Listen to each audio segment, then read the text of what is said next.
नमस्ते दर्शकों, स्वागत है आपका नीतूज़ किचन में। और आज मैं आपको सिखाने जा रही हूँ स्मोकी मलाई चाम, जिसके लिए मैंने एक बड़ा प्याज, 2 बड़ी शिमला मिर्चें और 2 हरी मिर्चें ले लिया, अमूल फ्रेश क्रीम ले लिया, 2 कप दही ले लिया, कुछ भीगे हुए काजू ले लिए, 2 टेबलस्पून नमक ले लिया, 1 टेबलस्पून काली मिर्च, 1 टेबलस्पून ज़ीरा, साबुत ज़ीरा और 1 टेबलस्पून कुटा हुआ ज़ीरा, 1 टेबलस्पून धनिया पाउडर और 1 टेबलस्पून कसूरी मेथी ले लिए। ये सब इंग्रेडिएंट्स हमें ग्रेवी के लिए चाहिए। और दूसरी तरफ मैंने गैस पे एक पैन में थोड़ा सा ऑयल ले लिया है और इसे हम गर्म होने तक जो है गर्म होने देंगे। और गर्म होने के बाद जो है हमारी जो चाँप है, चाँप के सभी पीसेस हम इसमें 1 बाय 1 डालेंगे और हम इन्हें मध्यम आंच पे गोल्डन फ्राई होने तक पकाएंगे, क्योंकि ये जो चाँप है इसे फ्राई करना ज़रूरी है। और ये जो मैंने चाँप ली है इसे गीली चाँप बोलते हैं। ये मार्केट में इजीली अवेलेबल है, इसे बॉईल करने की ज़रूरत नहीं होती, आप किसी भी ब्रांड की ले सकते हैं। तो ये गीली चाँप जो होती है ऑलरेडी नरम होती है और इसे हमें इसे ईज़िली बिना बॉईल किए ही फ्राई कर सकते हैं। अब देखिए सारे पीसेस मैंने इसमें डाल दिए और ये अच्छे से फ्राई हो रहे हैं। जब तक कि एक साइड से फ्राई होते हैं, देखिए अभी अच्छे से एक साइड से फ्राई हो गए। तो अब मैं इनको आहिस्ता आहिस्ता दूसरी तरफ पलटते हुए इनको पलट लेती हूँ और दूसरी साइड से भी अच्छे से इन्हें गोल्डन ब्राउन होने तक पका लूँगी। जब तक ये सारे पीसेस मैं पलटती हूँ और इनको गोल्डन ब्राउन होने तक पकाती हूँ, तब तक मैं आपको बता देती हूँ जो मैंने ऑनियन, ग्रीन चिलीज़ और जो कैप्सिकम लिया है उसे कैसे चॉप करना है इस मलाई चाँप की रेसिपी के लिए।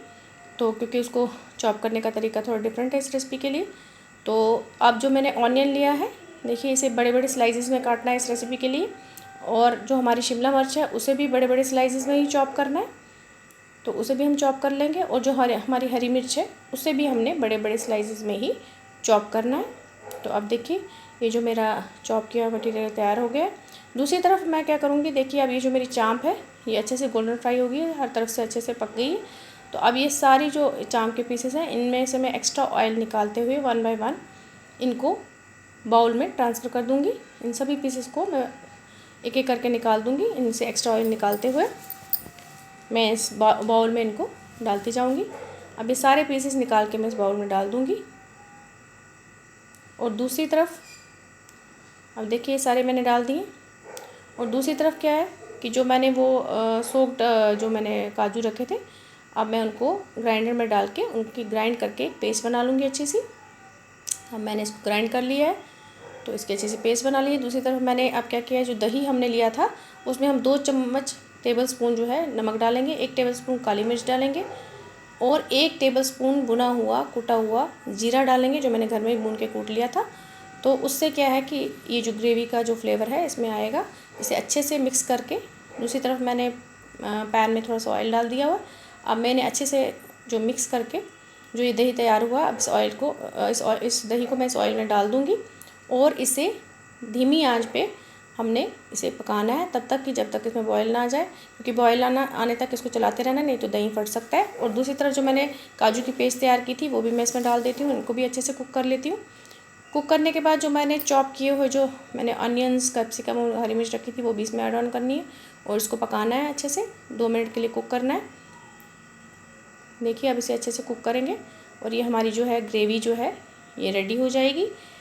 इसे हम हल्का हल्का कुक करेंगे। उसके बाद जो हमारी फ्राई की हुई चाँप है वो हम इसमें डाल देंगे सारी, उसे भी अच्छे से मिक्स कर लेंगे इस पूरी ग्रेवी में।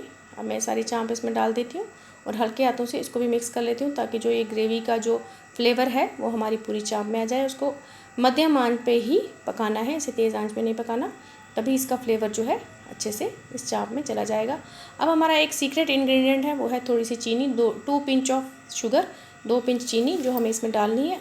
बैलेंस ऑफ टेस्ट, इसका टेस्ट इससे बहुत अच्छा बैलेंस हो जाता है। और जो हमने 2 चम्मच टेबलस्पून जो हमने कसूरी मेथी ली थी वो भी हम इसमें ऐड ऑन करेंगे और इसको भी मिक्स कर लेंगे और इसको अच्छे से पका लेंगे। इसको पकाने के बाद जो है इसका फ्लेवर उभर के आता है जब हम इसको 2 मिनट के लिए अच्छे से पकाएंगे। तो देखिए ये सारी जो ग्रेवी है इसमें मिक्स हो जाएगी और अच्छे से इसमें एब्जॉर्ब हो जाएगी। उसके बाद हम इसमें अमूल फ्रेश क्रीम मिला देंगे, जो हमारी मलाई चाम का एक मेन इंग्रेडिएंट है जो इसको मलाई चाम बनाता है। तो अब ये सब मिक्स करके दूसरी तरफ जो मैंने इस पैन का जो ढक्कन है, जो लिड है, उसमें एक होल होता है, तो उसमें हम एक पेपर डाल देंगे, उसे कवर अप कर लेंगे इस पेपर के साथ, क्योंकि जब हमें इसे स्मोकी फ्लेवर देना है तो कोई भी किसी भी तरफ से वो जो स्मोक है बाहर नहीं आना चाहिए, ताकि इसमें सारा फ्लेवर चला जाए। तो अब मैंने क्या किया है, ये देखिए अब हमारी चाम तैयार है और दूसरी तरफ मैंने कोयला गर्म कर लिया गैस पे। उस कोयले को अब मैं अच्छे से गर्म हो गया। अब मैं इस चाँप के सेंटर में उसको डाल के उस पर कुछ मस्टर्ड ऑयल की बूंदें डाल दूँगी और इसको उस ढक्कन से जो इसका मैंने उसको कवर किया था उसको अच्छे से इसके ऊपर डाल देंगे। अब जो इसका स्मोकी फ्लेवर है इसको 5 मिनट्स के लिए रखेंगे, तो ये सारा स्मोकी फ्लेवर हमारी मलाई चाँप में चल जाएगा और ये हमारी स्मोकी मलाई चाँप तैयार है बनके। अब देखिए दोस्तों ये कितना अच्छा कलर आया है इसका। अब इंजॉय कीजिए, टेस्ट कीजिए। अब मैं इसको एक कंटेनर में डाल देती हूँ, एक बाउल में डाल देती हूँ। आशा करती हूँ आपको ये रेसिपी पसंद आई होगी और आपसे आग्रह करती हूँ कि मेरे इस चैनल को लाइक, शेयर और कमेंट कीजिए। तब तक के लिए धन्यवाद। मिलती हूँ आपको नई रेसिपी के साथ कुछ नया लेके। तब तक के लिए थैंक यू।